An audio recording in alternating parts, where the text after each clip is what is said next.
जीवन रे गोटे निराट सत्य कथा कही दउछि मनीष जीवन रे दीटा जिनस हठात आसीबो जोटा कि आपण माने केबे चिंता करि पार नथिबे।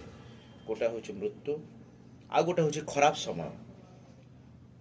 मृत्यु केते बेले जे काहाकू को मुहूर्त रे आसीबो से कथा केही भी जानि नांती।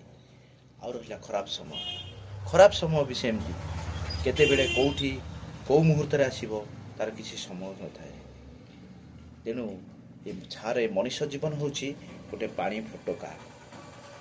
को मुहूर्त रे पानी फुटका जाई मिलै जीवो एमती मिलै जीवो केही भी जानि परिबेनी, केही भी कल्पना करि परिबेनी जे मनीष जीवन गोटे पानी फुटका बोली। तेणु एते राग एते अभिमान एते छलना ये सब कहा पाई ए जीवन रे किछि नाही।